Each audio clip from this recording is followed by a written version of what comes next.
মাংস বিলিয়ে দেওয়া উচিত। আপনারা তো সারা বছর মাংস খানই। এই হারামজাদা, বাইরের লোকরে মাংস দিবি? মাংস কয় টাকা কেজি? এই কালু, মাংস দিয়ে কি ফ্রিজ ভরছে রে?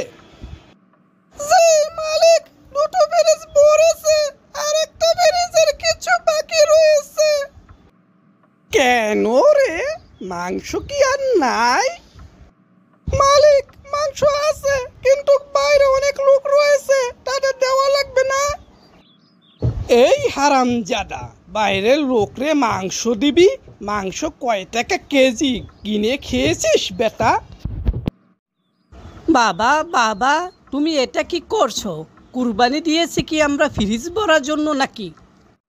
কালু সাহেব, ফ্রিজ থেকে সকল গোশত নামিয়ে সকলের মাঝে বিলিয়ে দাও, একটা লোকও যাতে খালি না যায়। ঠিক আছে ছোট মালিক, আপনার কথাই হবে। যাও, এক্ষুনি যাও, সকল গোশত বিলিয়ে দিয়ে আসো, যাও।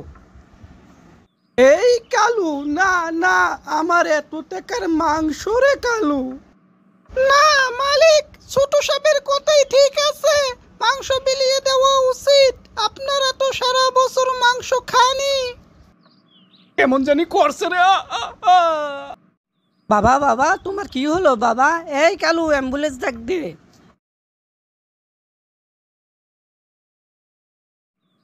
এই কালু, এটা কি হলো রে?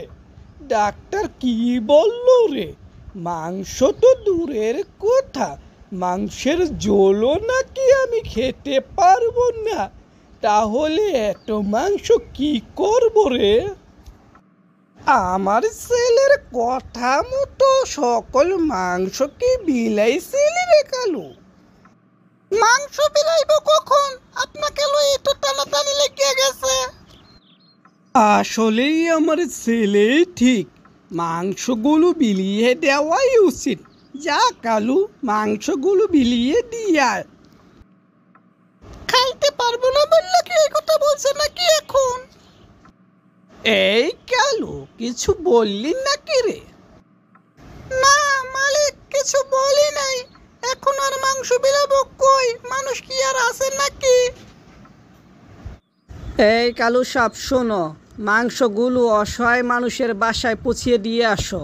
আর প্রতি বছর কুরবানির সময় মাংসগুলো মানুষের বাসায় দিয়ে আসবা, সিরিয়াল ধরাবা না বাইরে, ঠিক আছে? যাও। ঠিক আছে ছোট মালিক।